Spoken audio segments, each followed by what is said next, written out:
it's Sandra. Welcome to another episode of Asexualized, my asexual life.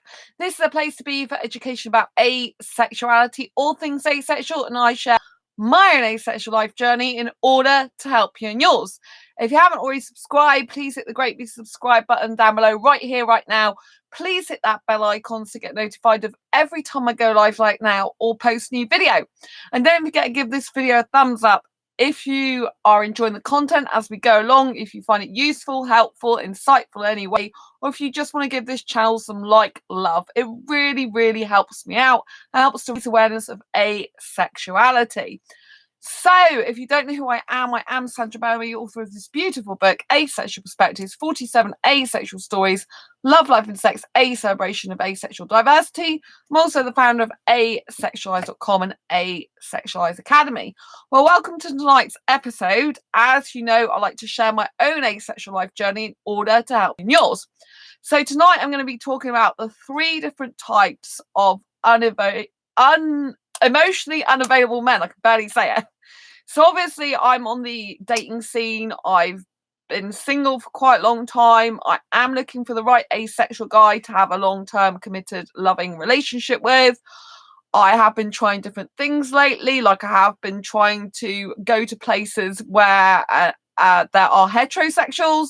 I've been going in dating groups on Facebook that are predominantly heterosexuals, because you never know when an asexual guy is going to turn up, right?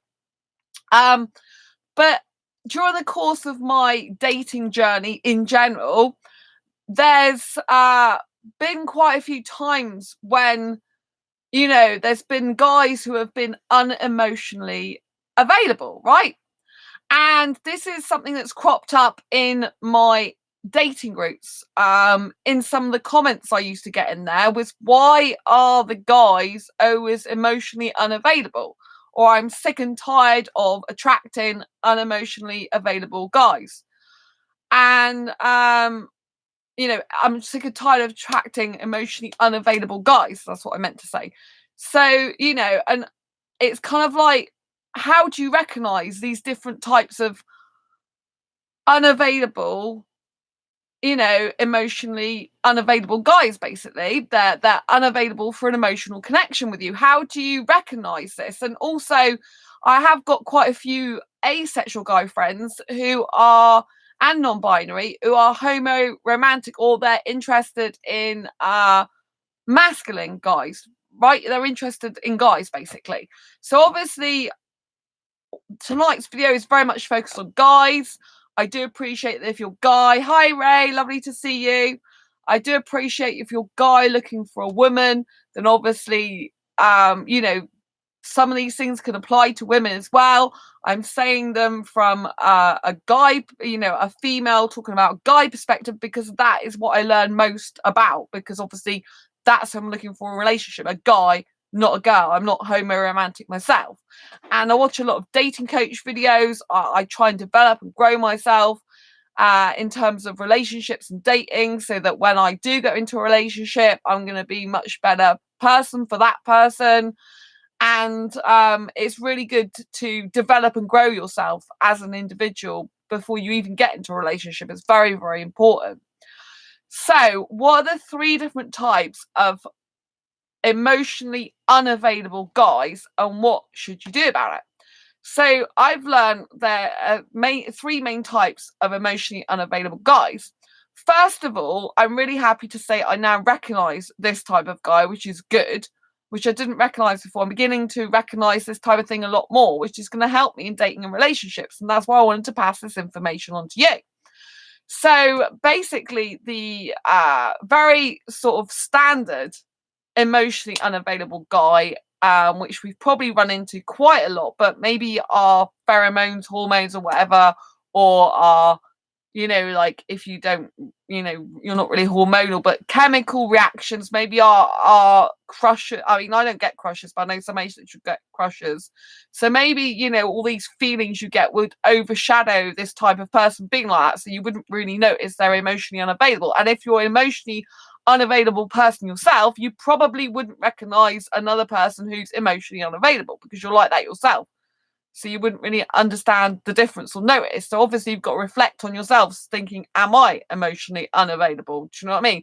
But if you're consciously aware of what being emotionally available means, and you're looking for that within another person, what does that look like? So first of all, we've got the standard, what I would call the standard emotionally unavailable guy. And this is a guy who very much, just wants to connect with you initially, maybe for a physical thing. So maybe that's sex. They just meet you in a night, and they really, really like you, and then they want to go home with you and have sex with you. And then after that, they don't really want any contact with you. They don't want to know what you're up to. They don't care about you. It's just in the moment they liked you physically because there was a lot of chemicals going off, right? Obviously, if this is translating into a sexual scenario, just because we're asexual doesn't mean to say we can't get sexuals interested in us, and they might want to make advances on us, like not necessarily full-blown sex. They might want to kiss us and do other physical stuff with us, right? So this is a person that like they in other words, ram bam, thank you ma'am, yes, Ray, yeah. So yeah, they basically want to have sex with you, right? But you could also get this type of standard guy that maybe they're not having sex with you, but maybe they meet you out at a party, you chat for a while, and you seem to get on really well, but they don't take your number, they don't ask for your number, they don't care if they ever see you again or not, because you're not important to them. You don't mean anything to them. They didn't, they weren't emotionally connected to you. There's no attachment there.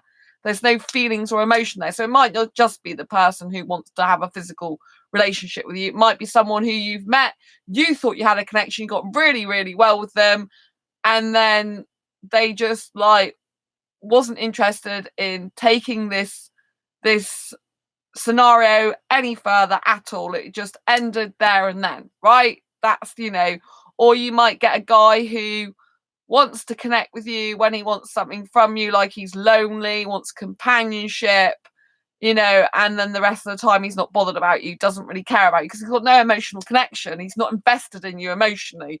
So he can pull away at any time. He just, some guys, they just get bored or lonely and they're like, I'm bored or lonely. I even had a guy from one of the sexual dating groups on Facebook the other day connect with me, and I said, what was I knew he's from the dating group, so I'm pretty sure that you want to connect with me because you're interested in a relationship, but I'm not going to put words into his mouth. So I was like, I'm interested to know why you want to connect with me, because obviously it could be any reasons in relationship. It could be sex, it could be just to chit chat online. It could be that he's interested in something else on my profile, not necessarily relationship, even though he's in the same dating group as me.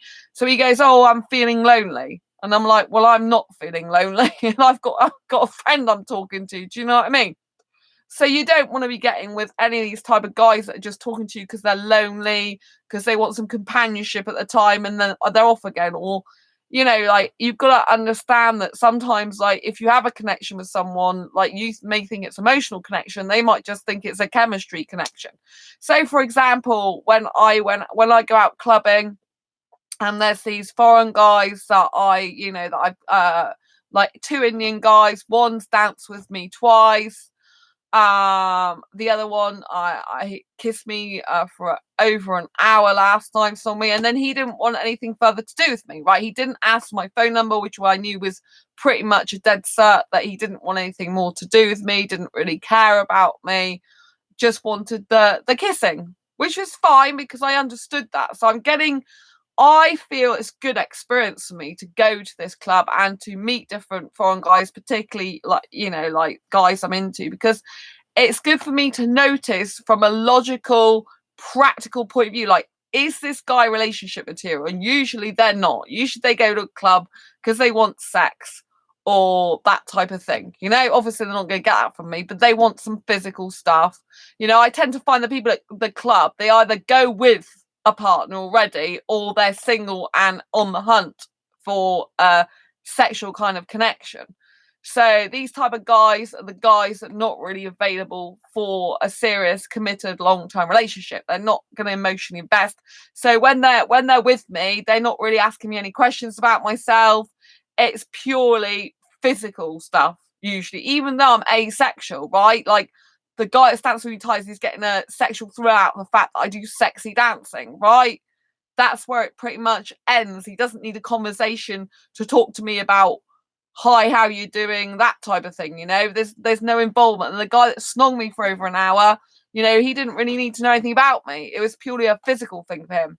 Oh, hi, Sam. Nice to have you on here. This is very good for you, Sam, because I know you're into guys. So I was really hoping you'd watch this episode. Ray, don't let men use you. There are some nice guys out there. Yes, there are, Ray. So I don't know how far you've come into this conversation, Sam, but there are three types. I've learned there's three types of emotionally unavailable guys. And so I'm just going through the main three types. And the first one is the standard guy who's basically, they just really want you in the moment for that. Like, often it's a sexual connection at a club. They don't need to know anything about you. They don't care about what happens to your welfare, your well-being, or maybe you met them at meet up somewhere, but you thought you got on really well together, but they don't need to hear from you ever again. Do you know what I mean? And maybe it was a singles place you went to, and obviously you're interested, you're going to single and mingle, and they don't need to hear from you ever again, or the guys that want the one night stands, that type of thing. There's no emotional connection there, right? It doesn't have to be sexual, but often it's a physical thing. Or when they're, like I was saying, it can be like when they're lonely, or want a companion, because they're just in the moment. It's all very much about them in the moment. They don't need to continue a relationship on with you. They don't need it to go anywhere because they don't want a relationship. They're not into the serious committed relationship. They're just in the moment. They're probably dating lots of people that, and dating to them is probably just like seeing someone and then that's it. They never see them again. And they're quite happy to go on like that. So that's like kind of what I would call the standard emotionally unavailable guy. Then you've got another emotionally unavailable guy where they're willing to be committed to you. They want to be in a relationship, but it's more to do with the fact that it suits them in the point in time. So basically, this is the type of guy that will have got their career under their belt. They will have, pretty much settled in the home they live. They'll have done their traveling. And their next thing to like tick off their to-do list is to be in a relationship, possibly get married and have children. Obviously in the heterosexual world, more people are like that, so it's more of a thing that they need to do, more of a tick off the to-do list. Like they want the commitment, but there's no emotional connection there. It's quite empty. They don't need to emotionally connect with you. They want the practicality of, yes, I should be in a relationship now at this point in my life. I've done everything else I need to do. This is what I need to do right now. And there's kind of a disconnect between you and them.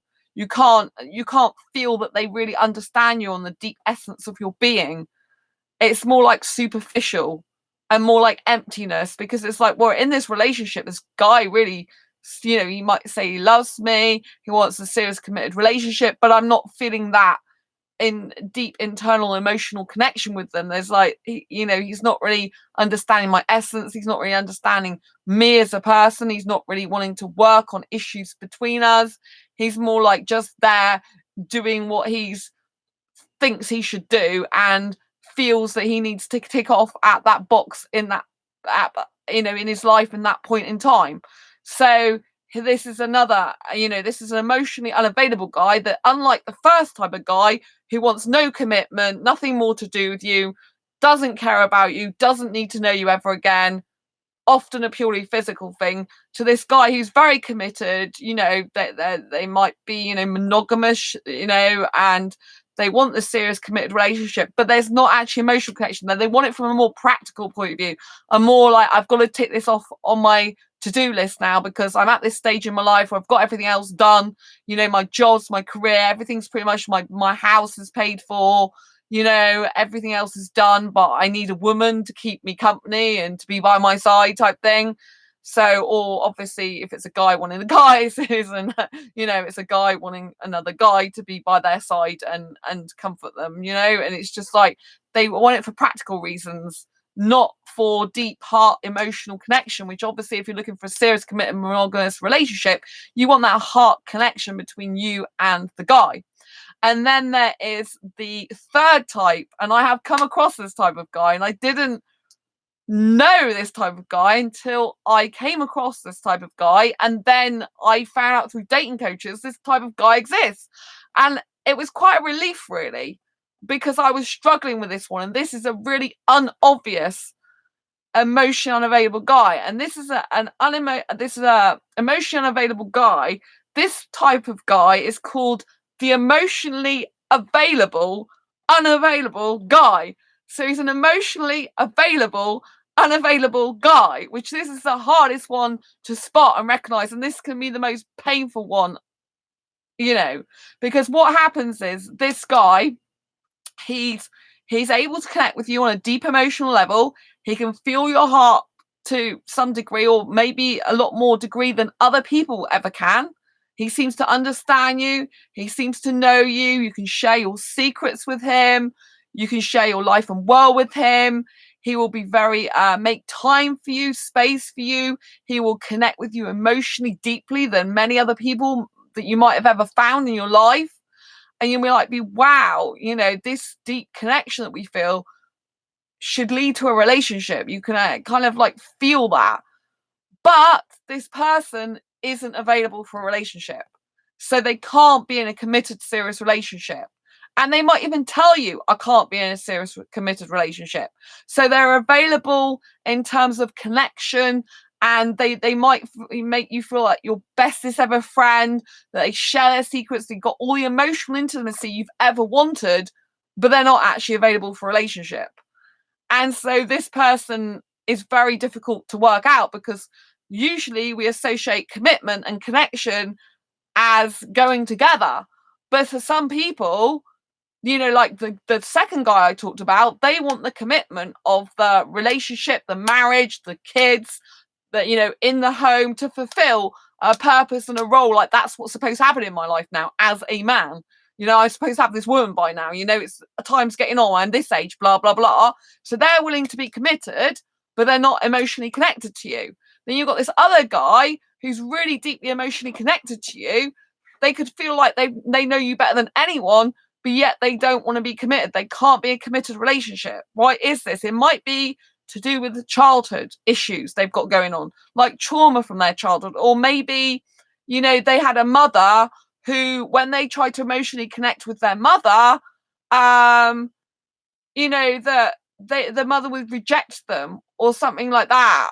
Do you know what I mean? So they got this fear of commitment to a person because their mother rejected them when they tried to get deeply emotionally connected and form a sort of bond. That can be like true of like any type of guy who's got like unavailability issues. It can be like, it's usually often stems from childhood issues, from problematic things in the past, and they haven't healed for it or gone through it. It can also be because particularly in the case of the first guy, the one that just wants some physicality and stuff, doesn't want anything serious, not really bothered about you, they're not really living a conscious life. They don't really understand what it is to have a deep emotional connection. They haven't connected with their sense of self and their heart, and they're just like being this macho kind of masculine persona guy that's really not done any inner work on themselves. They're not living a conscious life.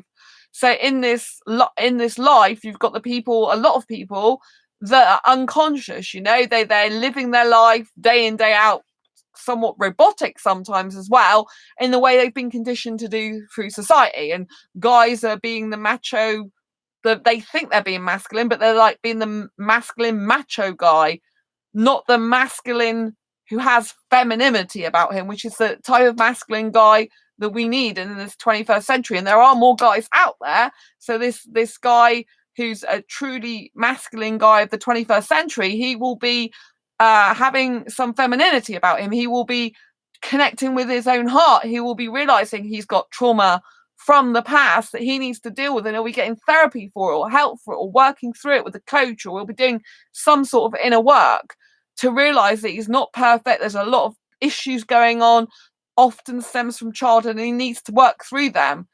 And that's the type of guy that you want, someone who's conscious. You don't want someone who's got so much trauma that, and childhood problems that they haven't dealt with them yet, because that's their shit, excuse my language, to deal with. You don't want to get involved with a guy like that, right? He's got his own problems, he's got his own stuff to sort out.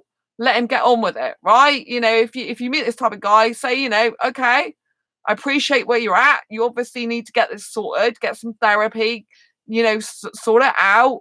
And then if I'm still available, in the future, then, we can talk about it then. But, if a person's going through so much trauma, they haven't worked through any of it yet, they shut down in times of, like, you want to emotionally connect with them, they shut down because then they cut you off and cut you out. That's not the type of guy you want to be with.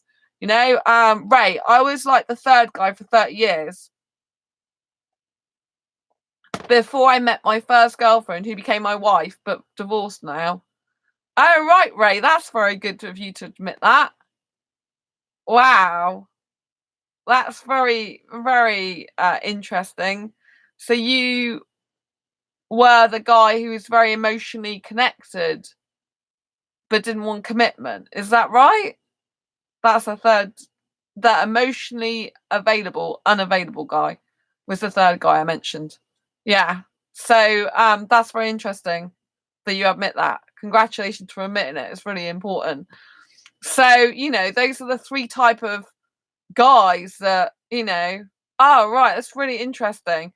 Yeah, and that type of guy is the one that can break people's hearts the most. Like, like, obviously, if you're a woman watching this, obviously into guys, then, that's the type of guy that can break your heart the most without even necessarily meaning to consciously. They just do it by default. I'm an honest person. Yes, Ray, I do know you're an honest person. But you must have changed, because you're talking about maybe getting married to someone again now. So you must be more of the commitment guy now. So you must have done something to change. Because I remember when we had that conversation the other day on video chat, you're like interested in getting married to someone now, which is very different. But you never hurt anyone. Yeah. I mean, this person's not intentionally going around hurting people. They don't necessarily even know they're doing it, because they're not aware that they've got such a good way of connecting with, for example, the opposite sex. So, this guy is not consciously saying, hey, I'm connecting with you, I'm out to get you, or, playing games or anything like that. This is the type of guy that, he really understands women. If it's a guy, if we're talking a hetero, it's a guy who, or even a guy on a guy, it's a guy who deeply understands, for example, the woman, and can deeply emotionally connect with her, but he's not ready for a relationship. I was ready now. I met my first girlfriend. Oh, that's good. And so it's really good to admit that, though, because it kind of proves my point that these guys do exist. And it's really important to recognize them, because obviously you don't want to be getting into a relationship with any of the three people as they are in that life stage. You don't want to be, because the first one, obviously, they're not looking for a serious committed relationship. They're like unavailable. They don't care what happens to you. They're not caring about your well-being. They couldn't care less. You mean nothing to them, really, apart from you met them, got on well in the moment. That's about it.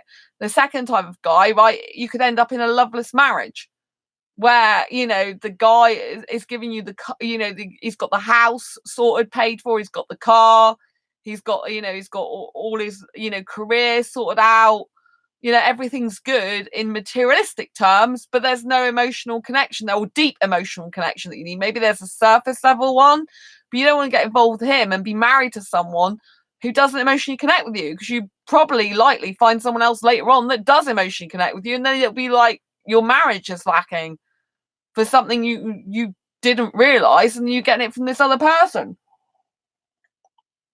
And that's what can happen with heterosexuals when they connect with asexuals. They can be in this sort of like committed relationship, but they're not getting the emotional connection they need, and so that's why you got to be very careful, because some heterosexuals do look with that outside of a relationship to get that with an asexual on the side. I have to let you know about these things, because asexuals tend to love emotionally and connect emotionally. So this is really why it's very important that you understand the three different types of, emotionally unavailable guys. Obviously, if you want to understand more about women, you could look for some of these signs in women as well. Do you know what I mean?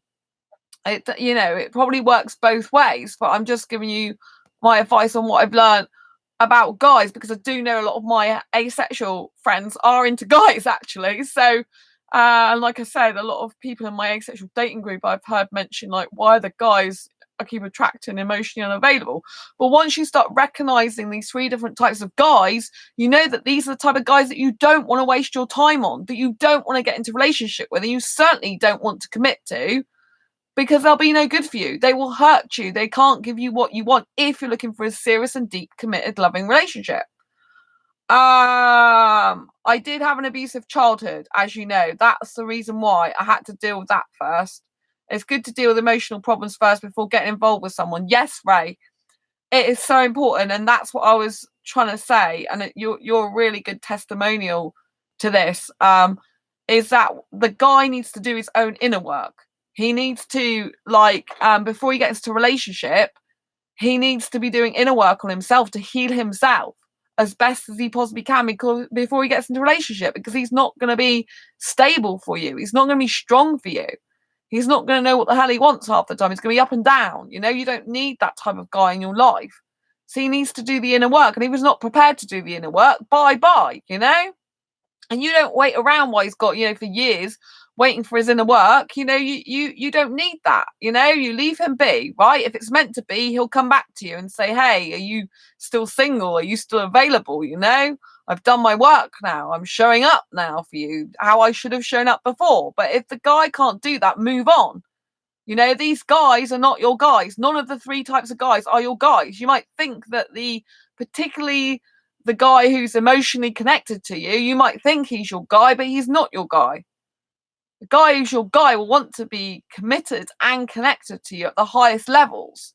They'll want to be there for you. They'll want to be committed. They'll want to grow together in the relationship. They'll want to have a relationship with you. Make it perfectly clear they want a relationship with you, and only you, if it's monogamy, and they won't be messing you around, and they won't, and if they've got stuff to deal with from their childhood, they'll be working on it, and they'll be improving their life and bettering themselves.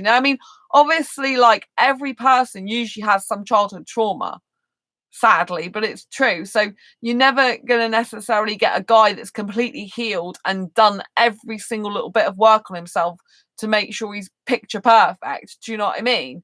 So you're going to know that he's still got some issues from childhood and might crop up. They might be triggered by something you say or do, and he didn't even realize that it was still a trigger for him, because many people do have past childhood trauma, sadly, and we take it through to adulthood. But you want a guy who's worked through a lot of that stuff already, and is a position where he can be both committed and connected to you on that deep emotional level that you need.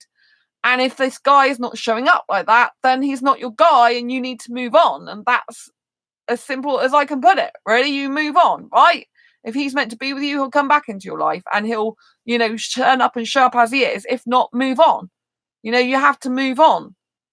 Just move on from this person, I mean, you could say, oh, shall I be just a friend to this person, right? Well, the guy who's not even interested in caring about you at all, the first guy, there's no point in being friends with him, because he doesn't care enough about you to even want to be friends with you, usually. It's like some physicality in a nightclub. Maybe you'll get a text from him where he's lonely or bored, You don't want that type of guy in your life, right? That's not a friend. Someone who's like that's not even a friend, so you don't bother having them as a friend. The second type of guy who wants a commitment, but is not emotionally connected, well, maybe as an acquaintance you might know him, but why would you want to waste and spend your time on a guy like that when clearly you need both connection and commitment? So move on from this person. You don't, if you see them around, fine, but don't get involved with them emotionally, because you'll just get heartache and pain. Just let them be. Let them go find someone else or work, if they're not consciously aware that they're not connected. Of course you can say to them, look, I'm looking for a much more emotionally connected guy, rather than just walk away, say, look, I'm looking for not just a commitment, but a deeply emotionally connected guy to me. And at the moment, I'm not feeling that for you. And, you know, like if the guy's got anything about him, or a conscious guy, he might be like, hang on a minute, okay, so what do you mean by that? I've not heard about that before. And then you can explain what that means in, sorry about the train, I live near a train station. Then you can, you know, you can guide that person to what that means, because maybe they've never come across that before. Maybe they've never actually had someone confront, well, I don't like the word confront. Maybe they've never had anyone say that to them before. Maybe they've never had anyone bring that to attention before. And sometimes, you know, the way you become conscious is by someone brings stuff to your conscious attention that you've never realized. You know, like most people live an unconscious life, and the way they snap out that is all over a sudden becoming aware of something they never became aware of before. So obviously, rather than just walking away, you know, you don't get deeply committed with this person, you just don't do it. But you know, and you know, you don't get involved with this person, you just recognize this person straight away as like anyone will fill that space. This guy who wants commitment but no connection, any person, so in my case, any woman will fit this space, because it's just, they just want to tick it off as they've done it on their to-do list, right? They've got the woman, they got the marriage now, that's what a guy is supposed to do. So you don't want to get involved with this type of guy, right? But I mean, you know, you might want to bring it to his conscious attention, say, look, I'm looking for a deep, heartfelt connection. I'm not feeling this with you, right? So as much as I appreciate your offer, no, thanks. You know, I'm moving on. I'm going to spend my time, energy, and effort into getting someone who's real and connected to me and wants to be connected to me in this deep, heartfelt connection. And then obviously the guy, in some ways, that's the most dangerous emotionally for you, is the one that can connect deeply emotionally with you but cannot give you the commitment you want, because they'll always feel like they should be committed to you. It will always feel like they're most likely to be committed to you. That maybe on some degree level they are committed to you, in the sense of like you've got this deep friendship, soul connection, but they're not willing to be committed to you in the relationship that you want. And if you want to be in a long-term committed relationship, you cannot continue wasting your time investing in this person in a relationship sense, because the right person's not going to come along for you and they're zapping your energy. You need that energy to focus on someone else. So you know, from this person, you'd have to back off a bit, right? You may miss a connection, but you're going to get that connection with someone else and connect with more of your other friends, right? To fill that connection void that you've got to like drag yourself away from, because it can be a bit addictive, right? So, you know, you might want to spend more time with your friends, more time with your family, more time doing your own stuff, and less time talking to this person, to put some emotional distance between you a bit, for your own health and safety, for your own emotional well-being, not because you don't care about the person.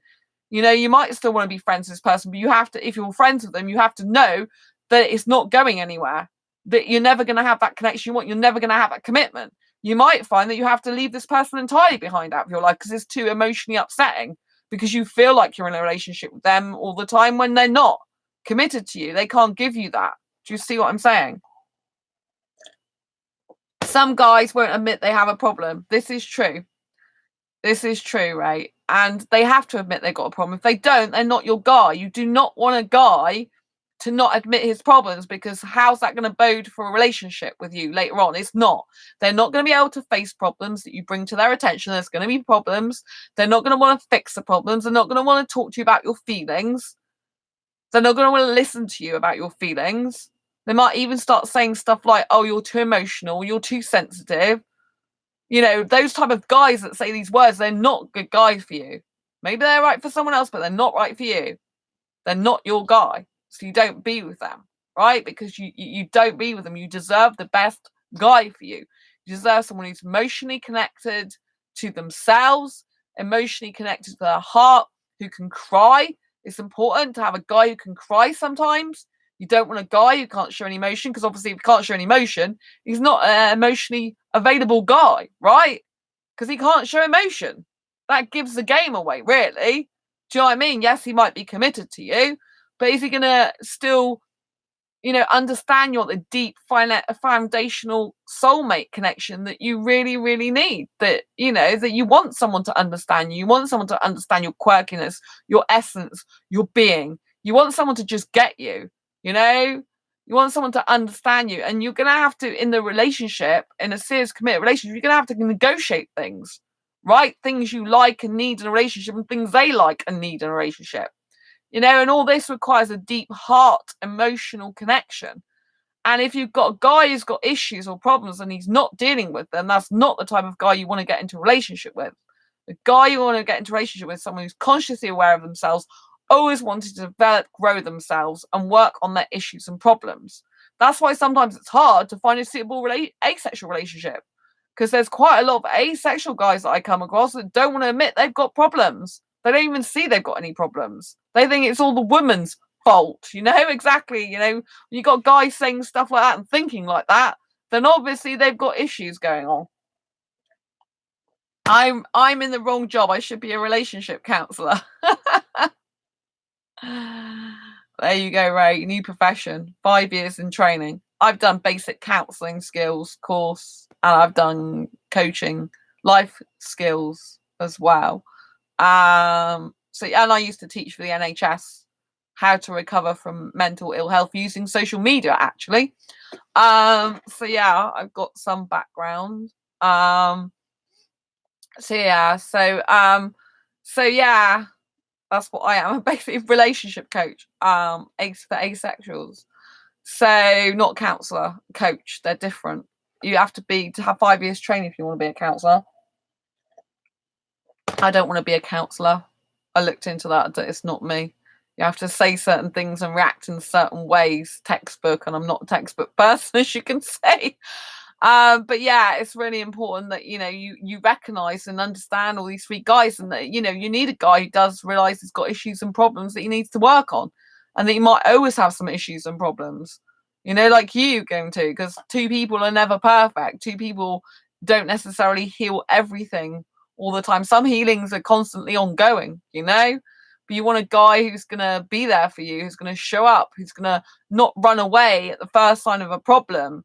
And if you're upset about something, you should be able to say that in a genuine, caring way. Look, I feel really upset now because this happened and this was said, and it just made me feel really distant from you.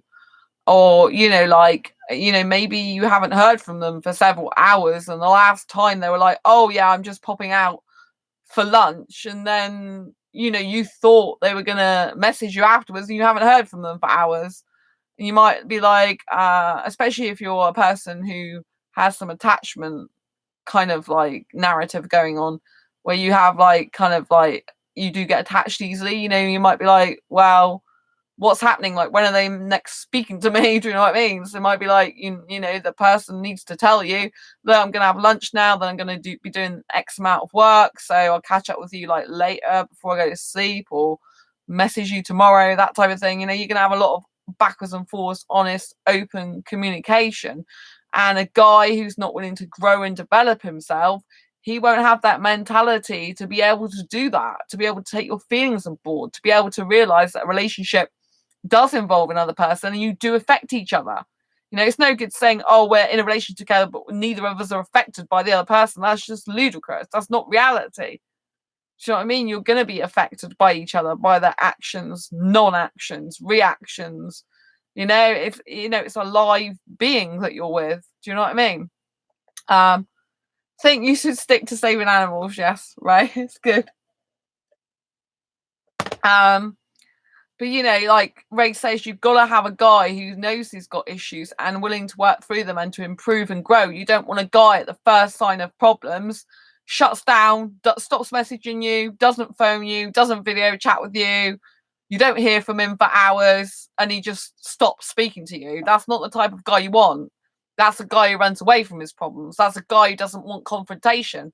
That's a guy who doesn't want to hear how you really feel because they're scared of it. In a relationship, you should never be scared to say how you feel, regardless of how the other person's going to react.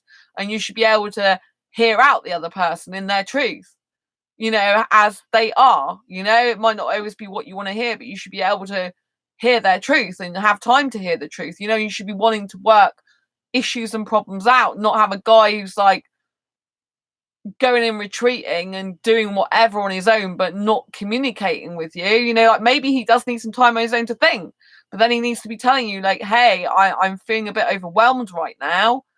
And, I'm just going to go off for a few hours and then I'm going to like get my head together, but right, because I just can't think straight right now. But then really You know, you need some kind of time when the person's going to come back to you. You know, like you don't want to be, especially if you have anxiety, you don't want to be hanging on a thread worrying, you know, am I going to hear from the person like tomorrow or 2 days time? You know, you should be arranging with them, like say, hey, I completely understand, so when do you plan to connect up together again? Like, you know, like I need some sort of, you know, like time when we're gonna actually connect, because I'm feeling like a bit anxious right now about this, you know.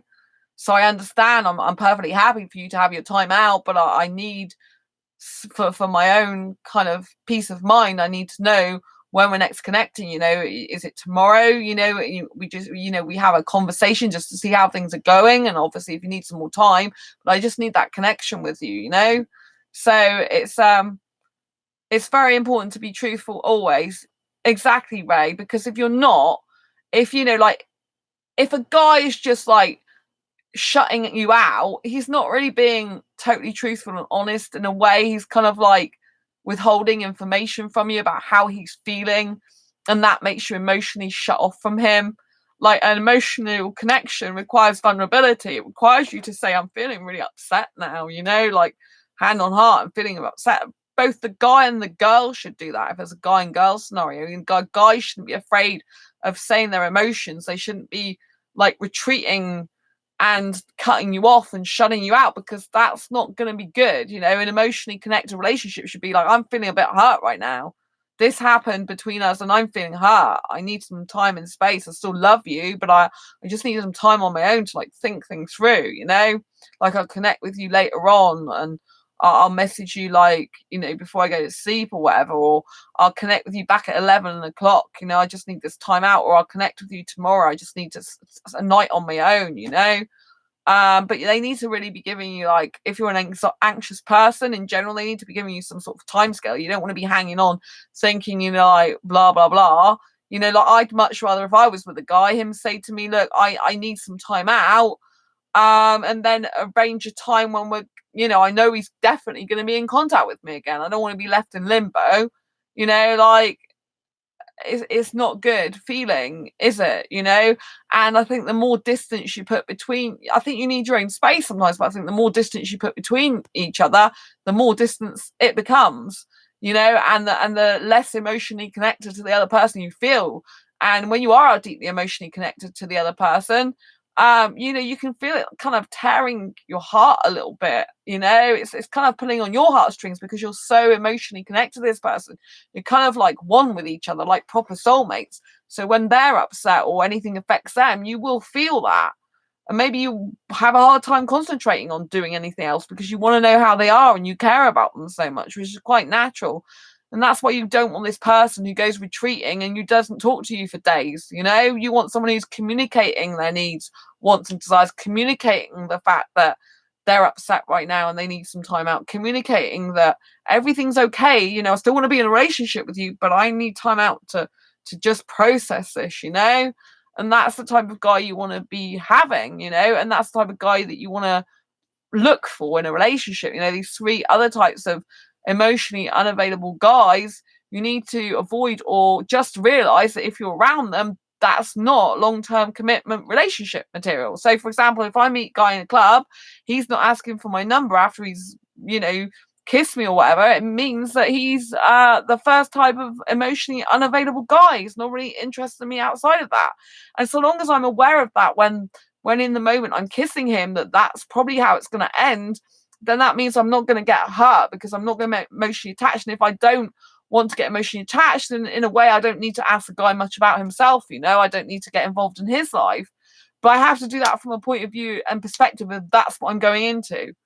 That's with foresight, with knowledge, and no, it doesn't mean to say it's always going to be like that. There might be a guy that, you know, I did have a guy that asked me for my number, but he was an older guy. I wasn't interested in him. And he was lying as well. He's going, oh, I'm a security guard in Exeter. I'm like, well, if you're security guard in Exeter in the Guildhall, then you're going to see me, aren't you, again?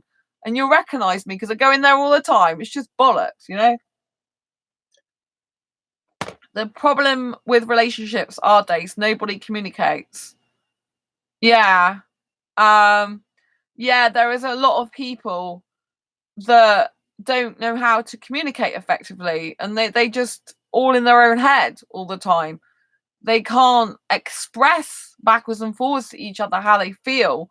And there are people though, because like when you're a conscious person, when you become consciously aware of all this type of thing, you really need to be looking for someone else who's consciously aware of themselves, who's working on themselves. So you need two people in the relationship for it to go somewhere, for it to be good, for both people to be committed to the relationship, both people have a good sense of emotional connection and understanding the essence of each other, and both be willing to constantly communicate. I mean, on a daily basis, at least a daily basis, you should be backwards and forwards communicating with this person. Especially if you're apart, like, how's your day going? How you doing? How you feeling? And there might be times when, you're so stressed from work that, maybe you're not totally emotionally connected to your partner as much as you should do. And that just comes with life's up and downs sometimes. But so long as the majority of the time you're connected to your person, they're connected to you as much as possible, then that's what you're looking for. And you are looking for someone who can effectively communicate. You're not looking for the guy who withdraws every time, something he can't deal with, because it's too emotionally overwhelming for him. You don't want that type of guy. You want someone who goes into his emotions, who is at one with his emotions, who understands them, who understands himself. That's why, it's much better to wait for a guy to come along to get into a relationship with who's really conscious of himself. He knows he's got issues. He's working through his problems. He's aware of who he is. He's aware of his like negative and positive sides of himself. He's aware of what it will take to commit to you. If he's not a committal guy, or if he wants to commit, but the reasons there are wrong, they're just more for kind of like ticking a box, then it's no good for you, and you're going to get hurt. So don't be with any of these three types of emotionally unavailable guys. Recognize them and pull away from them, retreat from them. Don't get involved romantically or sexually with them. Obviously, we're asexual, so majority of us don't want sex, but it doesn't mean to say you're not going to get involved in some sexual manner with them. It might not be sex. It might be, some sort of sexual touching, or it might just be like physical intimacy in other ways, Me and my ex-wife used to put an hour by just to talk, no TV. That is brilliant, Ray. That is what you should be doing. I don't watch TV anyway. I mean, TV is just a distraction from your own life, and like we've discussed before, I mean, a lot of it's got sex, violence, nudity, rape, death, destruction. It's ridiculous. We don't need to be in it. We should be more involved in our own lives than other people's. And the news and TV is just other people's lives. A lot of it, what really it's really hard. It's when you get people that are more emotionally concerned over fictional characters. They are the person in front of them. And you should always have time when you switch off the phone to talk, to talk to your person. Obviously, if it's long distance, then you'll need to phone the person up or Skype them, video chat with them or whatever to keep the connection going. You should be like probably having Skype chats, video chats at least probably 2 or 3 times a week if you can't actually see them in person. Do you know what I mean? But they should always be on the end of a phone to talk to you. But when you're actually together in person, they should be putting the phone down away, not texting other people. Obviously, there's certain scenarios, like that might happen if you're both waiting for mutual friends to join you and you're going out together as a group, then you're going to have your phone on for a little bit, that type of thing. Or if, like you've got a family member in hospital and you're like, you need to keep your phone on, there are exceptions to the rule, but in general, you should be having time where, like you switch your TV off. Good for you, Ray. You never watch soaps. I used to be a soap addict, and they make you addicted. They get you hooked. It's always drama to hook you emotionally.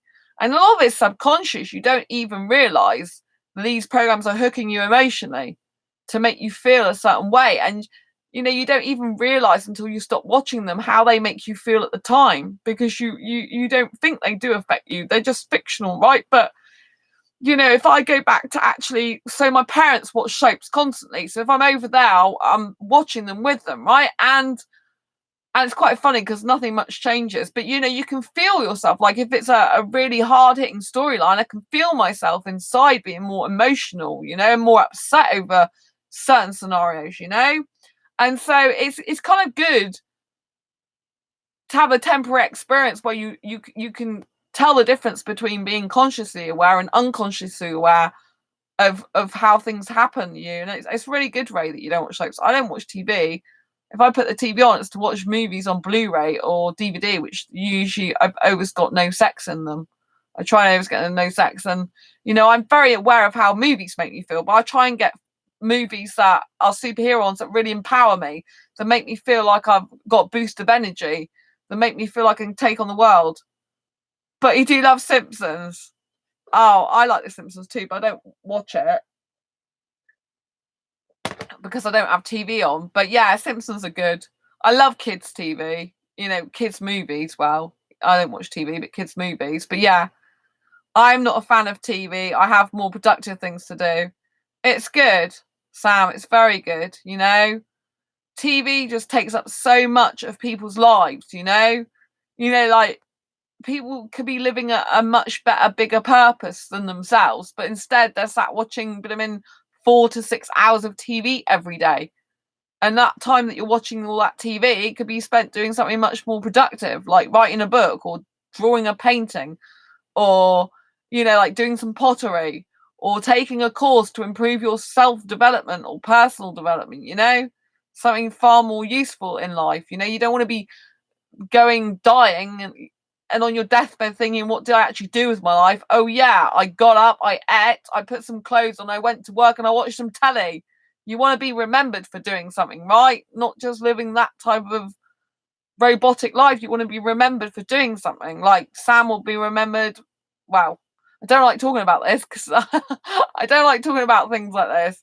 But Sam's got a space era. Do you know what I mean? That's, I'm sure in the future loads of people will know all about and will be hailing him as a hero of the future. And then Ray's got dogs. You know that he saves dogs' lives and animals' life. I just bought the new Lion King. Oh Ray, yeah, I saw that in Sainsbury's. I watched that a few weeks ago. Actually, I haven't done a movie review about that yet. I enjoyed it, but it was sad. I got upset. But yeah, it's not my favorite movie, to be honest. Oh, I want to see that. Yeah, I saw it at Kids Club for £2.49, where people pay like over £12 to see it. So I was Sam. You should look for Kids Club near where you live, a cinema near where you live. They might have it on. You never know. Often Odeon and View copy each other. But yeah, so I do think kids' TV is good. But you know, some kids' TVs they have a lot of adult messages. Like as you know, I do a lot of film reviews on this channel, and a lot of the kids, you know, movies these days they're going kind of over the kids' head, really. A lot of the time, a lot of them are geared towards adults, so you got to be very, very careful. They got like I watched one which was about a theme park. I thought it was about a theme park, but it was like a lot of it wasn't to do with the theme park. It was to do with this kid whose mum had terminal illness, or it was thought had a terminal illness, and she had to go away.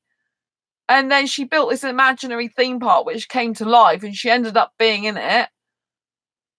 But then, you know, she didn't want to leave her dad because she was worried that she was going to lose her dad as well as her mum. It was very upsetting, to be quite honest, for a kids' movie. I'm like, and there wasn't actually that much about the theme park rides. I thought there was going to be a lot of like, well, you're feeling like you're on this ride with them. But there wasn't. It was more about this story. And I thought that was really like not a very good story for kids. You know, the mother came back in the end. She was healed, which was good. But, you know, and the girl had this inner kind of like trauma going on that she had to deal with, which the theme park was projecting. It's like, you know, you get like 6-year-olds coming to watch this. They're not going to really understand that, are they? Do you know what I mean? It's like, it was a bit much. Yeah, we watched a kids' film that was talking about Fight Club. Yeah, me and Sam did, which is an adult film, I think. So kids wouldn't have got the references. Yeah, it's like a lot of kids' movies these days. They're getting very adult orientated. You know, some of them have even got. I watched one, and they've even got sexual connotations in it. They did have. I did a video about that. They had some you like. It was all about the woman pig or whatever looking really good for the. Oh yeah, that was it. It was Angry Birds 2, and they had they had this. I think it was one of the pigs. You know, she was making herself look pretty and right for basically giving birth, you know, having a baby and stuff like this, and preening herself up, and like, oh my god, you know, it's like please. It's just a bit, because she did have baby pigs in the end, but it was just a bit much. I did base my family life on the Waltons when I was married. Had to do that as I did not have much of a family life. Oh, Ray, bless you. I used to watch the Waltons. See, I'm showing, yeah. When I was in my younger, older stage, I watched the Waltons. Because when I was younger, in birth certificate age, I told you I was much older. So I used to watch the Waltons, High Chaparral, Dukes of Hazzard. I'm trying to remember all the stuff I watched. So I watch younger stuff now than I did when I was, like I told you, my life's completely switched round. My mum used to watch Fawlty Towers, so I ended up watching that, which is really ancient.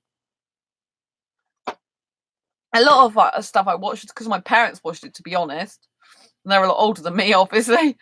But yeah, I thought Little House on the Prairie as well. I'm guessing you watched that because that was kind of around the same time as the Waltons, or they were usually shown back to back. So yeah, but it's good that you had some kind of more idealistic, nice thing to work from, and I'm praised to you for actually, being a guy who stepped up the plate, realizing, your childhood was affecting relationships, and you did something about it. It's really important that, there's a lot of people that aren't consciously aware. Like, I was watching a dating coach tonight, and he was saying there are more conscious guys. There are more guys that are into like meditation, yoga, healing the self, doing deep inner work than there used to be, because in this type of era there's a lot more of law of attraction stuff. So that is good. It does bode well. But I mean, the type of guys that I connect with, because I like much younger guys, a lot of them aren't consciously aware of themselves. Ray, I like the family values they pulled out. Yeah, Ray, I agree with you. The Waltons was quite good from what I remember seeing of it. It was they were really, really good. I keep drinking because it's good for me to keep my mouth hydrated, because I don't want to get a sore throat again. So as long as I keep drinking, I've noticed it's better for my throat, which they recommend by the doctor anyway. So yeah, this is water in here, in case you were thinking. But yeah, so so the title of this is What Do You Do About a Guy, which I pretty much summed up as don't, these unavailable guys, recognize them for who they are and what they are, and don't get involved with them romantically or sexually, in case you're asexual who does do some sexual stuff sometimes. Don't get involved with these guys, because they'll break your heart. They can't give you what you want, and they're not your guy. You need to be moving on from these people. And if they can't give you what you want, that's it. They can't give you what you want. You go and carry on looking for the person that you can, have what you want with. That's what you do all the time. All you have to do is find, if you're monogamous, all you have to do is find that one person. That's it. There's billions of people in the world. So we're looking for one person. We're not looking for billions. We're looking for one. And, you need to move on from these type of people. They're not your guy. They're not your person, Move on, because it's a waste of time spending time on them when they're not going to give you what you want. It's like, if a guy ever turns around to you and says, I'm not available for a relationship, believe him. Don't try and change him. Don't try and help him. Don't try and cure him. Don't try and say, oh, well, if he's with me, he'll change. Don't change a guy. Don't think they'll ever change. A guy has to change on his own. If he said it's not available for a relationship, it's not available for a relationship. Accept it. Agree it, move on, even if he's trying to show you otherwise, because the guy who's the emotionally unavailable guy might seem like he is really up for a relationship because he's emotionally connected to you. He understands you on a deep level that maybe not many other people do. But if he says he's not available for a relationship, trust him, move on, because you do not want to be with a person who's not emotionally available for you, because it'll be a very distant relationship. You're here, Ray. Oh, bless you. I know you've got a lot going for you. It's good. It's good. But a lot of the younger guys, they're not so consciously aware. I mean, there are younger entrepreneur guys, but they're not really in the asexual circles in the UK. Ah, dear me. A lot of the asexuals, right? I'm not being horrible, but a lot of the asexual guys I come across, for example, on ASAP, it's like comments like, I'm bored, I'm tired, I'm fed up. It's like, Who wants to be with a guy who writes stuff like that? Are they consciously aware of themselves? No. Are they going to really be good for you in a relationship to be with? No. Of course, you don't want a guy who's sat there going, I'm tired. It's like, tired of what? Tired of yourself? Tired of life? Why would I want to be with a guy who's tired of everything? You want a guy who's proactive, not reactive. You want a guy who's there for you, committed to making the relationship work, and trying to, like help each other out in the relationship, getting to know each other and working with each other, because two people are different people, right? And it takes work, time, effort, and energy, It's like a lot of the people I see on ASAP, like, are any of them actually looking for a serious commit relationship? Because I'd say 99.9% of them probably aren't. Because just reading from their profile, when they say stuff like, I'm tired or whatever, it's like, how's that attractive? What does that even mean? It means I'm, like I said, tired of yourself, tired of life. You don't want a person who's tired of stuff. You want a person who's into expressing themselves, who's vigorous, who's vibrant, who's got something going for them, who is wanting to progress in life. If a guy is not living his purpose, if he's not doing things to help society, to help people in his life, he's not got any commitment like that either, then this is a guy that can't commit to you if he can't commit to anything else. So say he's at home playing video games all day, he's got no job, he's not doing any voluntary work, and he's just sat online chatting all the time.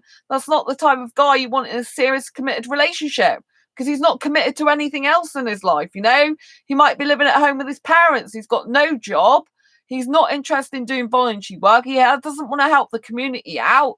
All he does is sit at home and play games all day. That's not the type of guy you want. If someone's disabled or they can't work for whatever reason, you want to be looking for a guy who's out in the community doing stuff, or who's working on a hobby, interest, or pursuit that makes life better. He's doing something with his time, he's doing something with his life. So people that are out of work, just because they're out of work, doesn't mean to say they can't do any work and they just sit watching TV all day. You want a guy who's consciously doing something to make a world a better place, or to improve himself, or to, work for a cause. You need to see some evidence of he can be committed to things, And obviously, if a guy's got no money of his own, he can't get a place of his own, he can't support himself, unless you want that type of guy in a relationship who probably can't even take care of you, if he can't even take care of himself, then don't go with that guy. I do a lot for my age. Yes, Ray. I'm going rock climbing this Saturday. You are very good, Ray. I've noticed that about you. You rock climbing is amazing. You do rock climbing, you rescue animals, you're always out walking and or they're pulling you along. What was it you were saying the other day, that you play the drums sometimes, go out, meet people, play the drums and stuff? Good luck with the rocks. Yeah, I don't like heights, but I have done rock climbing and abseiling before, which will probably shock a lot of you. And once I even abseiled down an 80-foot cliff and I couldn't do it again. The most I could do is 30 foot. I went back to the same place and I just couldn't do it again, which is not what's supposed to happen. You're supposed to be able to overcome your fear, go like up rocks, down rocks or whatever, and go progress and get higher and higher and more steep, right? With me, it didn't work like that. I did it. I abseiled off an 80-foot cliff at a rock centre, and I just couldn't do it ever again. The most I could do was 30 at push. You know what I mean? I tend to go backwards on things. Things don't work logically for me. They're the opposite. Thanks, Sam. It's okay. I'm using a rope. Laugh at that. I should hope so. Yeah, you need to use a rope. That's really funny. But yeah, so you want a guy that's going to be into developing himself and growing himself as a person, because then he's going to want to develop and grow the relationship. You want a guy who's very openly expressive about how he feels, a guy who can internalize his own emotions and say, this is how I'm feeling right now, and express those into words, or try to, like, even if you say, I don't know how to express this or tell you right now, but this is how I'm thinking or feeling. Do you know what I mean? Like, if he's feeling like you're not paying enough attention to him, maybe he needs to have a conversation with you and say, hey, that you're working all the time, you know, and I appreciate that you are living your purpose, and I'm really happy for you, but I do need like you to set some time aside for me, so I feel like I'm actually in a relationship with you. Do you know what I mean? So just because I'm saying this about the other person doesn't mean to say it can't equally apply to you. You know, you need to assess all these three unemotionally available guys types and assess whether you're actually any one of those, even as a female. Are you unemotionally available for a guy as a female? You know, you might have had something happen to you where you were expressing your emotions as a child and you got cut off, or you got punished for them even, and therefore you've retreated, therefore you decided that you can't be emotionally connected to anyone, because when you do, rejection happens, punishment happens, you know, and you have to retreat within yourself, and so you're not used to expressing your feelings because you feel you get shut down, hurt, or abandoned and left behind. But you know, you've got to face those fears. You know, you've got to face the fears in a relationship. You've got to speak your truth, and if the person leaves you, they leave you. You know, that works both ways. You know, if you can't express your truth within a relationship, like, it's not an honest relationship. It is not good for you. It's not what you're going to need long term. You have to let it go, right? So it's all about speaking your truth and being true to who you are. And it's about recognizing maybe you're emotionally unavailable. That's why you attract emotionally unavailable people. Or maybe that you are emotionally available, but maybe that you can't actually be committed to yourself right now in your life. So maybe you're attracting emotionally unavailable guys because really you haven't got the time to be committed to a guy right now in your life. Do you see what I mean? And so it's really important that you've assessed that, you know, that it could be something on your part if you continually attract emotionally unavailable guys. One is, you might not recognize one, which you should do after watching this video now. You know, you should be able to spot them more, and you know, you need to become more consciously aware of these type of guys, and you also need to be more sober, as in, like, don't, you know, like, I have a tendency in the past to like let emotions carry me away, like the romance and all the fantasy type, like I making the guy the ideal man for me, you know, really early on. And I'm kind of leaving that behind now and actually thinking, right, when I go out clubbing now, if I want to kiss outside a relationship, I will actively do that. But I have to know that the majority of guys who do this are going to be an emotionally unavailable guy that are not going to be suitable for a relationship with me. But that doesn't mean to say there's not going to be one guy that might turn out to be. But it's highly unlikely. So I might have to go looking in other places for guys. I might just have to use this to experiment. I mean, the thing that I'm trying at the moment is to actually practice staying emotionally detached from these type of guys. So that means that if I ever get into a relationship with a guy in the future and there is some intimacy level there, instead of being like really hurt and really broken if this guy leaves me, then I have a sense of self-worth to say, hey, you know, this guy is not good for me. I wanted him to be emotionally connected to me. I wanted him to give me the things I needed, but actually it's not working out. And I can just leave because I'm used to doing that more now. So I'm kind of using this clubbing as an experiment to gain more confidence skills within myself, because obviously being a younger, older girl amongst a lot of younger guys, you know, it takes a lot of guts to do that, which I've got guts, but obviously, you know, you still, every time, you know, it's still gutsy to go and do that. And so I'm improving my confidence skills. You know, I want to be with a younger guy. So the more I'm around younger guys, the more I can understand them. I can monitor their behavior, and you can be more observational. Like when I'm at the club, I'm observing guys from, I'm into myself as well. So I'm dancing with myself in front of a mirror. So I'm really loving it. So I'm into myself, increasing my self-confidence and skills, but I'm also becoming more aware of guys, their behavior towards other women, their behavior in relationships with their partner, whether their partner's actually happy with them or not, and what's causing the behavior on the guy's part and the female's part to cause confrontation or upset or pain. I'm noticing more that I'm able to recognize an emotionally unavailable guy and not get attached to him. So I'm you, and obviously I love going dancing because my body enjoys it, and it's really good for me, and it's really good for me to feel the young people that I'm with are my vibe. You know, they're people that I really resonate with in terms of like attitude in the moment, like, you know, like the feeling of euphoria. This music's great, the vibe's going, I'm having a really good time, I'm enjoying myself, you know, the socializing aspect.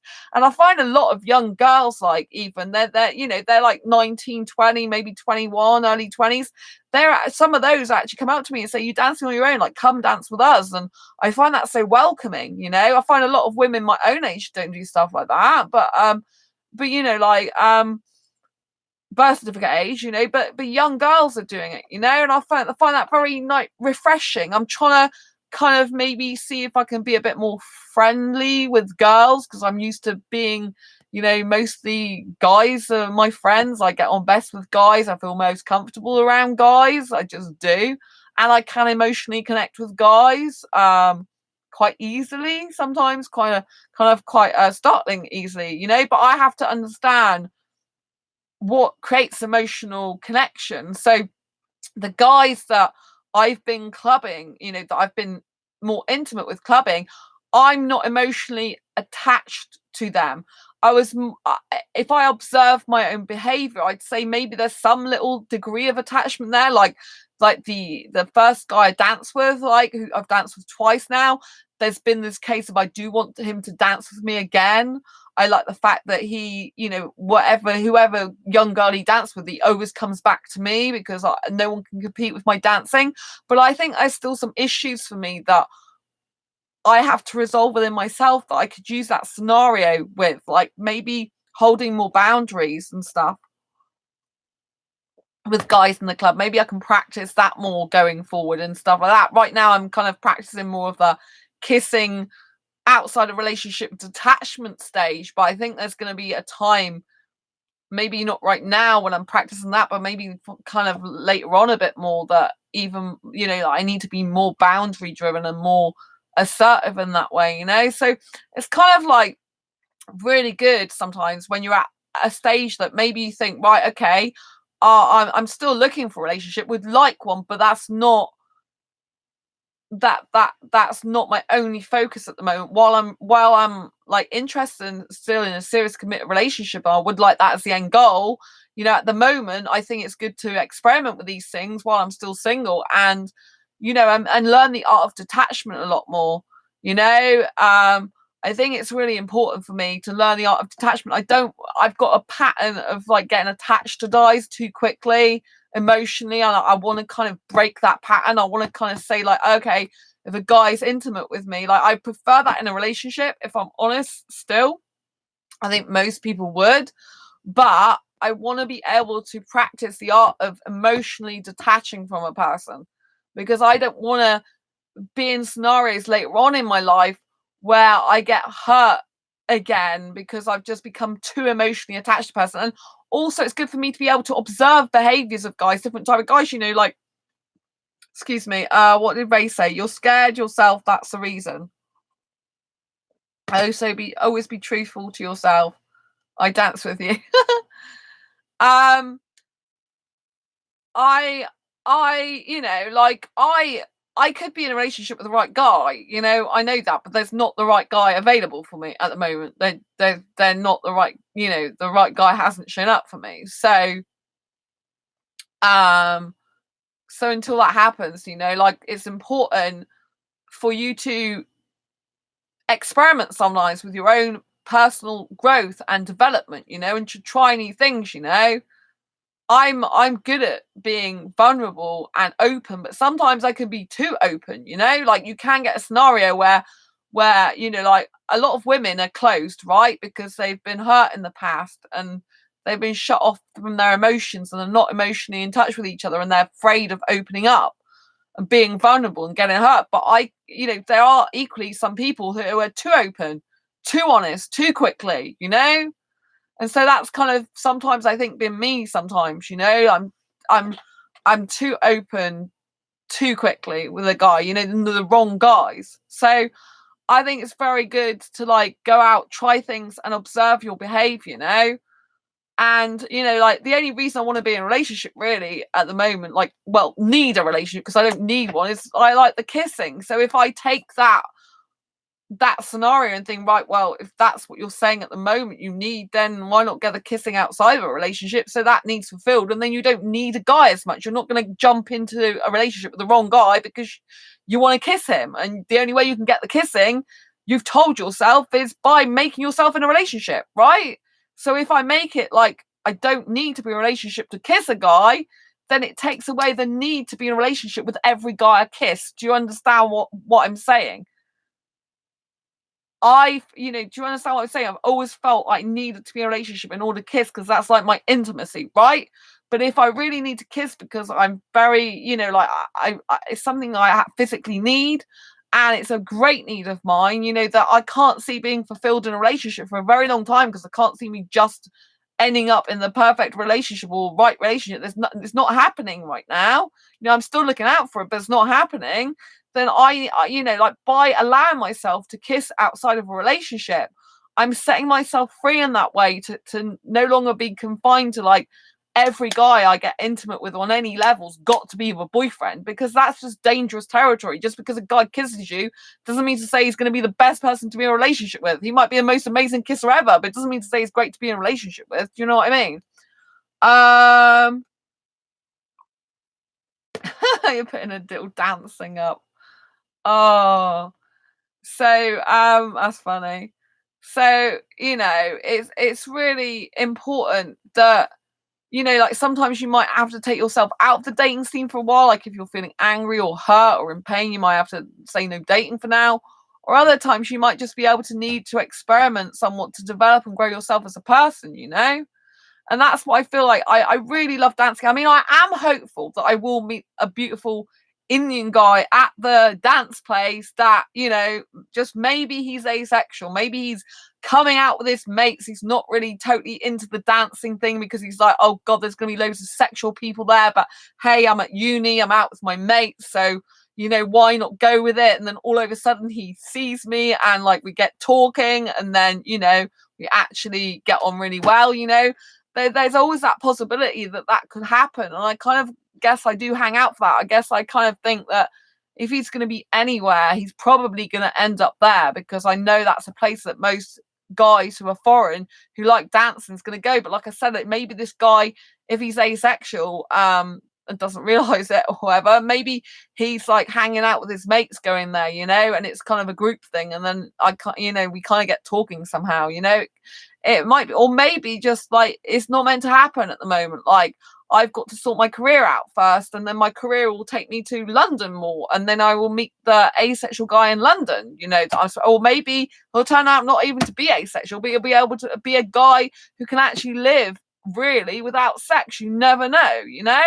So maybe all these all these are maybes, but at the moment I've just got to live in the now as I am, as things are. And I just feel better if I can allow myself some kissing outside of a relationship, so that I don't feel like I have to get into a relationship with every guy I get any sort of kissing or intimacy from. And I don't feel I'm missing out so much. I don't feel that craving, that need as much. Do you know what I mean? I mean, I might even get bored with it. Who knows?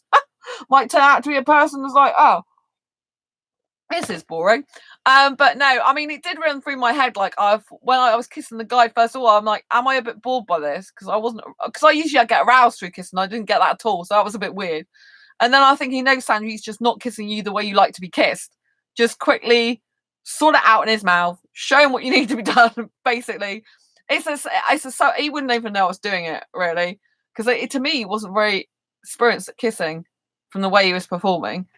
But when I took control of it a little bit, which he wouldn't even notice because it's very subtle the way I do it, then he ended up kissing me the way I like to kiss, and I enjoyed the kissing. But it was still like, in terms of like, emotional feelings, they weren't really like that there, which is like kind of weird for me. I'm not used to that, but I think it's because I did have a lot of boundaries, because I do, like I said earlier about, I need to experiment more with boundaries. There are other type of boundaries I'm talking about, but these type, I was like, don't touch me here, don't touch me there. And obviously the places I wouldn't allow him to touch are kind of erogenous zones, most of them. So or really erogenous stuff, really arousing places. So by not letting him touch any of those, that might be why I didn't get aroused through kissing. But I get aroused just by talking about kissing with myself. So maybe it's just because I'm really am like, I'm asexual and I just don't get turned on by other people kissing me anymore. I don't know. It's all a learning curve, isn't it? Asexuality. It's really, really good. Do you know what I mean? Maybe it's just myself, but I just like get excited with the thought of kissing. Like I just love the thought of kissing without like, because usually it's without anyone being involved. I just get excited over kissing. Do you know what I mean? And that's kind of a really truly asexual thing, when you kind of get aroused or get feelings of arousal in and of yourself without anyone being involved. It's just you. Do you know what I mean? It's like, my life's more exciting probably than being with a bloke these days. So it's kind of like, yay, I'll keep my own life. It's much better. So it was really, really funny that there's one dating coach, and he wrote this, he did this video, and oh god, I forgot all the content now, but basically it was all about pheromones and stuff like that. And I put in the chat, it's got 31 thumbs up, right?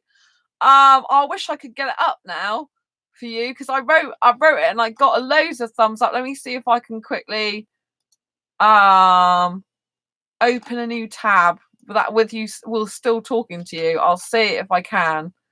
And I don't know if I can do it because it requires going on YouTube. So let's see, because it might tune me into myself. I'd probably see myself live. Hello, Sandra. It'll be really funny, won't it?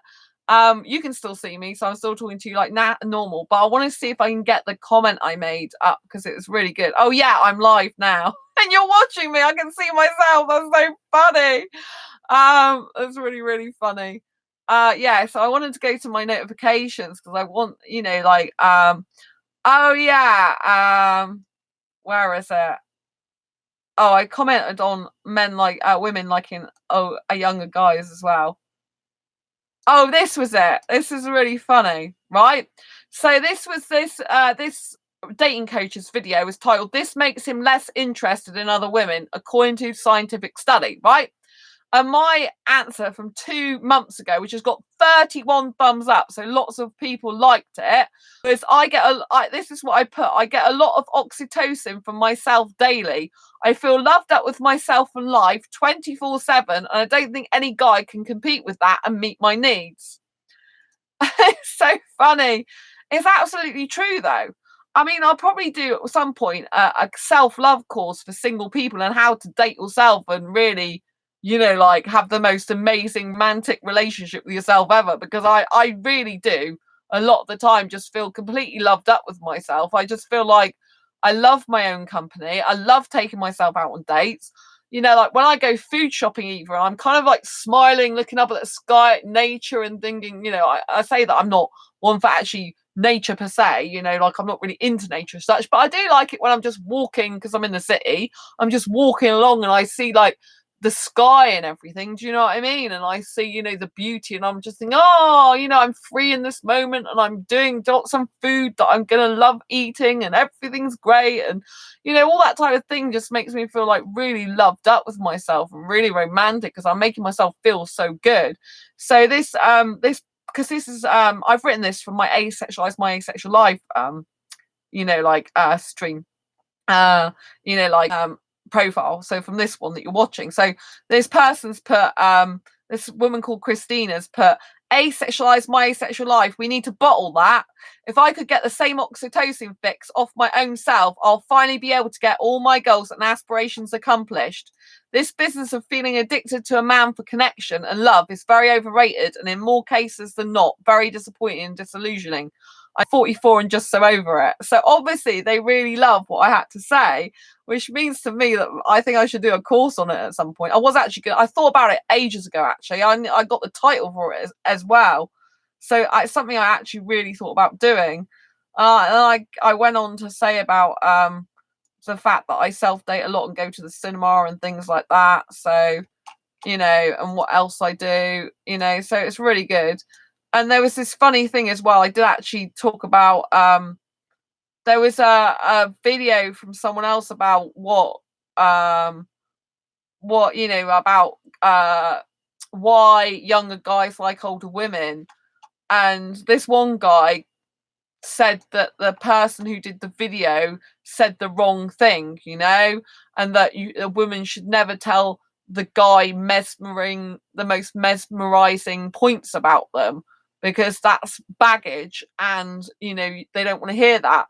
And I put, no, the mesmerizing points are not baggage, they're the successes of achievements of a woman. And then this guy called Keith replied, going, life, asexualize my asexual life, laugh out loud, nice way to spin it. But yeah, so I take part in quite a lot of you can always kiss yourself, haha. I do kiss myself, Ray. I do. I've mentioned it on this channel. I do kiss myself. But there's only so much kissing I can do, you know? So I do kiss myself. I did a live kissing demonstration video a while ago as well. But I do kiss myself. I kiss my arms quite a lot, you know? I do like that. It's nice.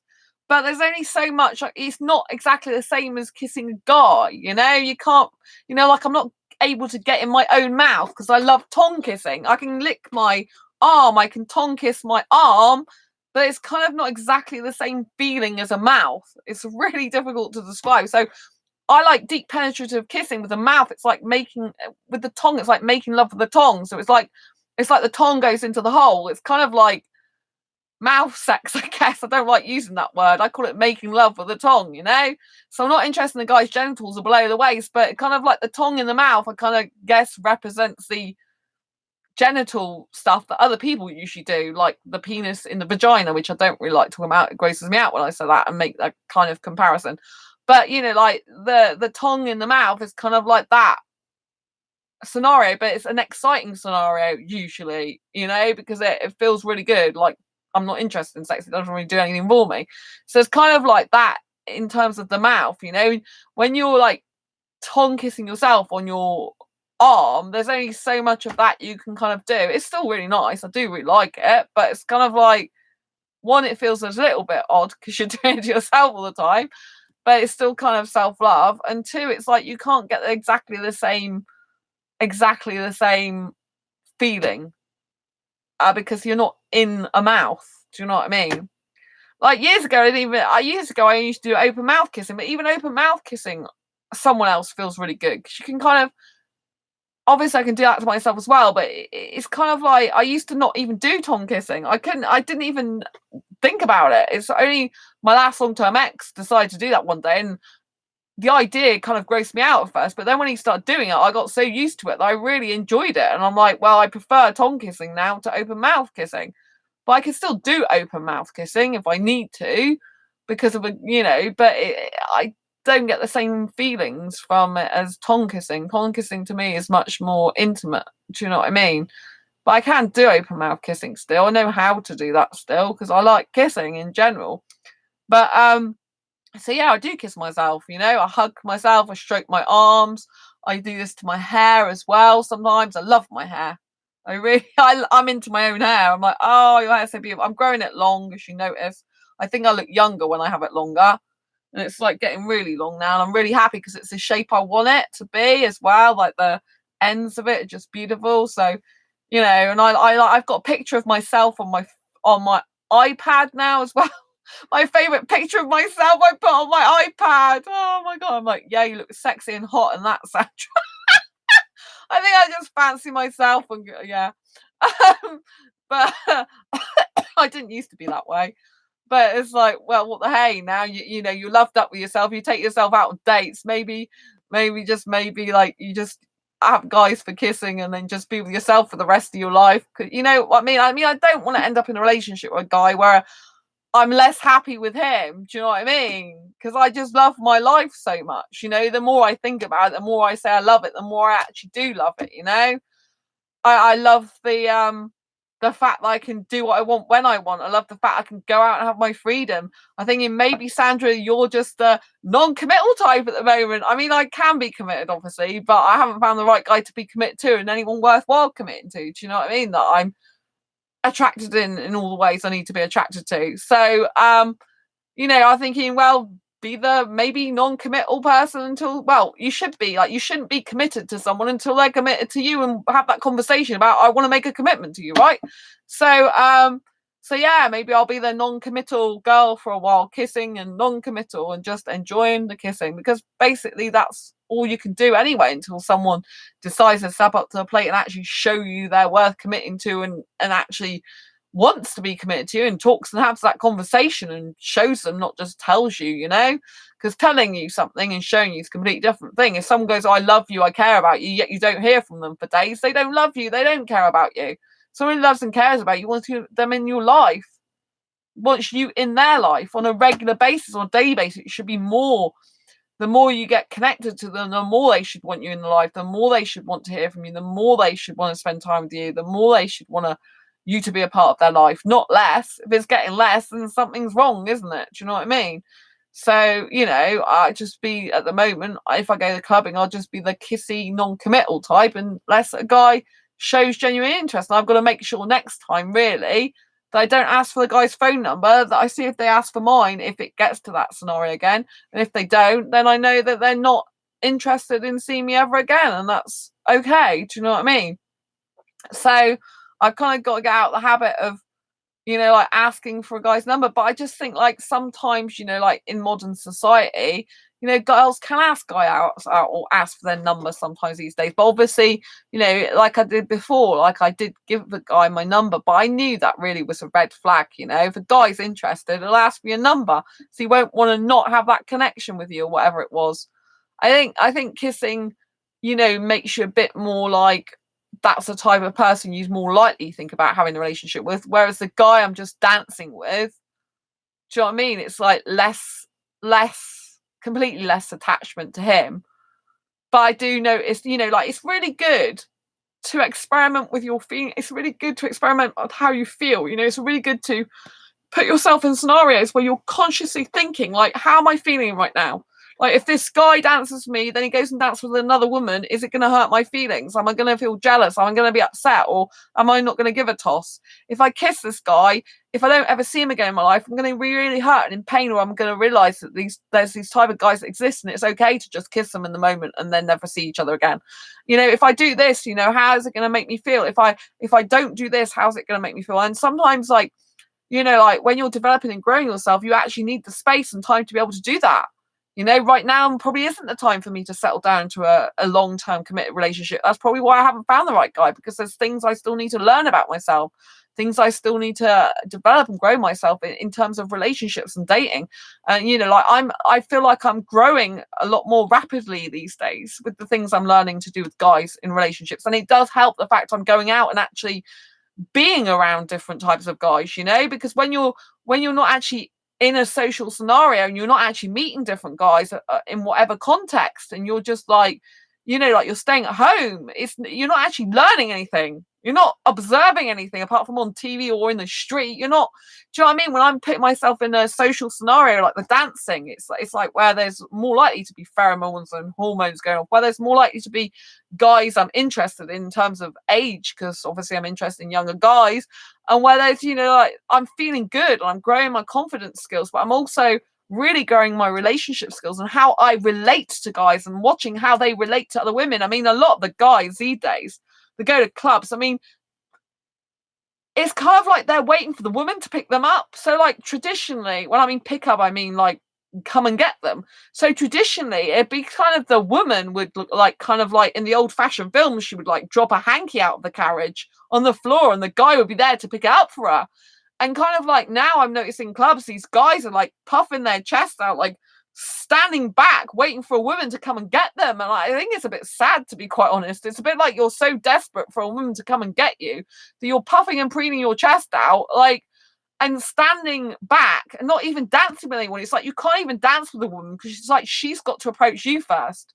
You've got, you know, you're so wrapped up in your own ego and self that you can't even get out and ask a woman to dance with you anymore, because like they've got to come and show interest in you first. They've got to come up to you because you're so hot looking and gorgeous. And look what I've got. Do you know what I mean? And a lot of the guys these days, instead of like actually like kind of like realizing the girl is the like beauty that he's with, it's more like he's the pretty boy one, and any girl should be thankful to like even be seen with him. And it's like I'm the bee's knees, and it's like I'm so awesome. Do you know what I mean? A lot of men now don't know how to approach a woman. Yeah, a lot of men now don't know how to approach a woman. Yeah, there is a problem with that. A lot of guys don't know how to approach a woman these days. But it's because the genders have bent a lot, in terms of like which I think is good to have different genders. Don't get me wrong, and non-binary and trans and all that, but it's kind of like blurred the sense of responsibility or sense of who's doing what at what time now to a certain extent, I think. So like some like guys now, they don't know if they should approach a woman or not, especially independent women. It's like, I'm gonna get shouted at if I go near her. Do you know what I mean? If she's a strong independent woman. But then some guys are attracted to strong independent women. But I do think men, a lot of like the more shallow, egotistical men, they're all about like, they literally, when you're at the club, they stand they stand against the wall practically.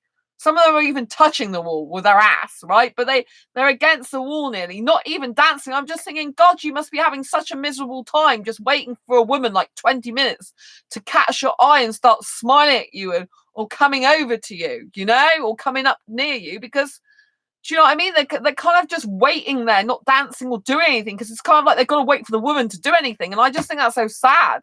I think that's a guy who's not caring enough about himself. He's not in love with himself. He's not in touch with himself.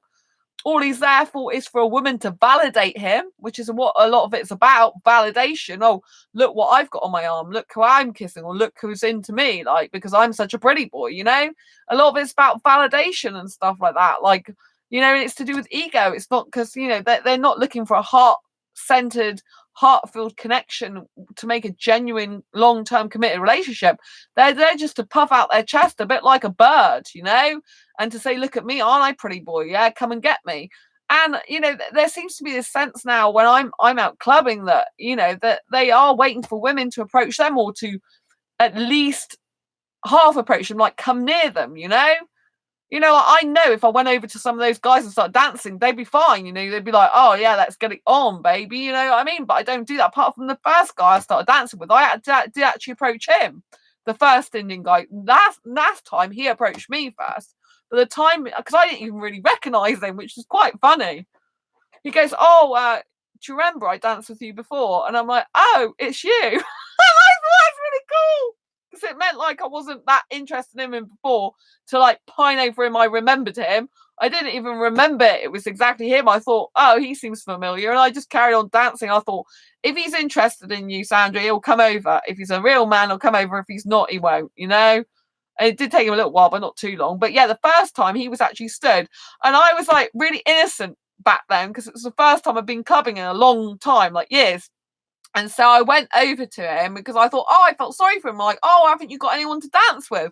Me being the kind-hearted, caring girl I am, I was like, oh, poor guy, he's out on his own. Because I know some foreign guys, some women don't like foreign guys. They will not dance with foreign guys. They have this thing that they don't like foreign guys. They won't dance with them. They won't have anything to do with them. And sometimes, like, I know Indian guys can feel that way. I've had Indian guys tell me, oh, why do British women not like Indians, right?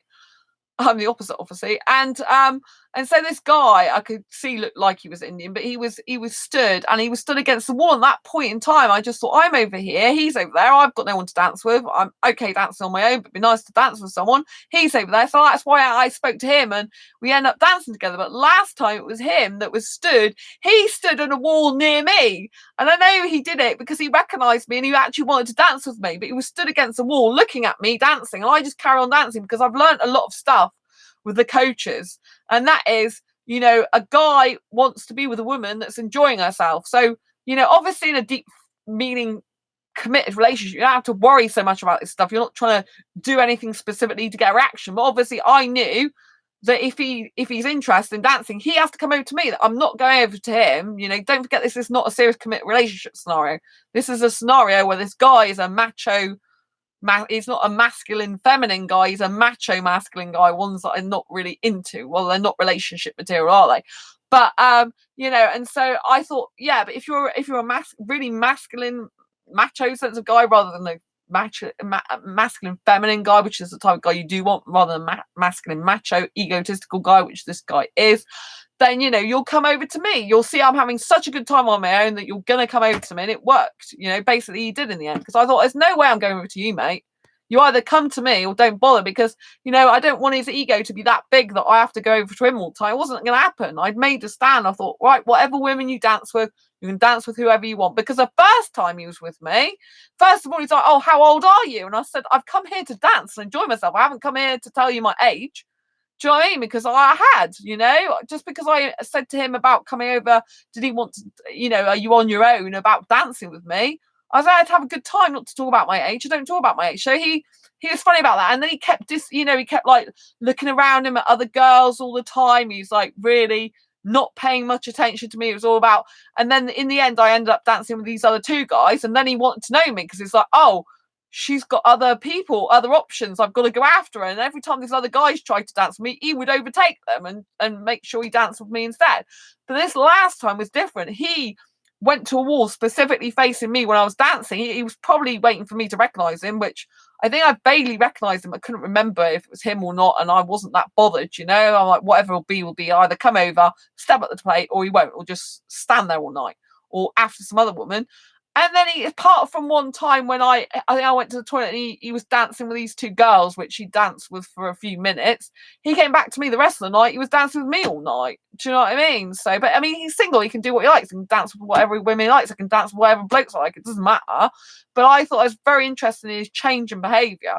Like already he's like more into dancing with me. He's not really that bothered about other people. So that was quite interesting. Not because he's not interested in other women, but just because my dancing's so sexy, it fulfills him, if you know what I mean, in a sexual manner, even though I'm not into sex. So, Anyway, I think I'm going to conclude for tonight's episode. I think you've got a good idea of what an unemotionally available man, emotionally unavailable. I keep saying unavailable emotionally. Well, it's the same thing, isn't it?